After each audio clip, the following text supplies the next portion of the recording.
You could go to therapy, you can do journaling, you can join a support group of other people who are involved with toxic relationships, or if you're codependent, you need to then go Al-Anon or one of those 12-step groups.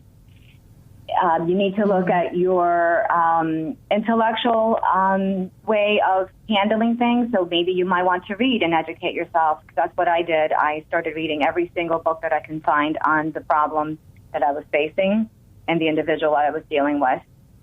So then there is the spiritual. So you can look at the spiritual aspects of your life. For me, that was going deeper into my faith. And really like having people who would pray for me and speak into my life and uphold me while my life had crumbled, because when the person that you have entrusted yourself to completely turns everything around and it ends up being fraudulent and that none of it existed and it was all fake and an illusion, and on top of that you're raped, your whole life collapses. You're left crumbled. So you need a lot of support. And the final one is your relationship. You need to get a support group of friends and family who believe in you, because they're going to see the best in you, and you, even when your brain is telling you that you're not good enough. Because my brain went right into it. I'm not good enough. I'm obviously dumb. I couldn't see any of these red flags. I didn't even know I needed to look for red flags. Right. And you don't know you need to look for red flags until you've been involved with one of them. And then you're like, oh, those are the red flags. And then eventually your brain starts to like connect the dots and see all the red flags that you missed. So you can put the whole thing together and understand that this was not a real loving relationship and it was actually abuse. Yeah, what kind of advice would you give somebody that's just in this and like that's listening today and feeling like, wow, this is hitting home, but they don't know how to get out, or they're afraid to start over, or there's kids involved, or what kind of advice would you give them? There's a lot of support groups in Facebook, the virtual one. So I would join one of them or several of them right off the bat, because that's something you can do through your phone or your computer. You definitely need to get in contact with a therapist or someone, like an organization in your community that supports women or men who are being abused. And you're going to have to prepare yourself to have to face this and move.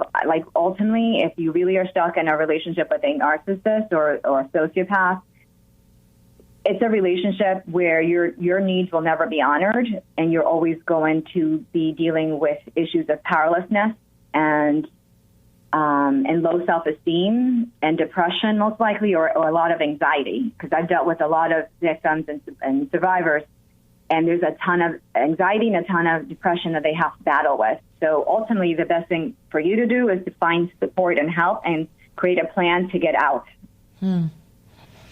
And that's well said. And, this is so much more common than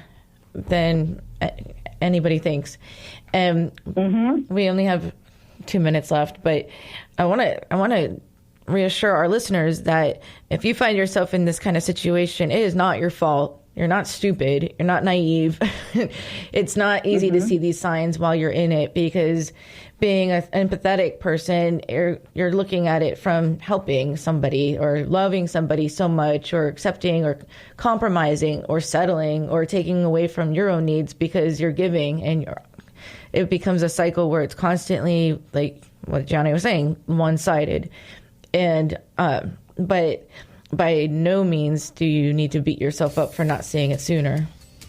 And Johnny's book is Fearless, or from love trauma to fearless love, 7 tango steps for breaking free from narcissists and predators. And you can find her at www.fearlesslove.net. And Johnny, thank you so much for being on the show and for taking your time and for sharing your journey. I'm so impressed with how far you've come, and you found your calling. Some people wake up to an alarm, some wake up to a calling. You found your calling. I just want to say that if someone is listening who is dealing with this issue, there is life after abuse, and there's really wonderful life after abuse. I feel more beautiful, more whole, more complete because I went through those abuses. I was mentally, emotionally abused. I was sexually abused. But today, I am stronger than ever. I have a #1 release on Amazon. My book right now, I'm talking to a production company to get this into a movie.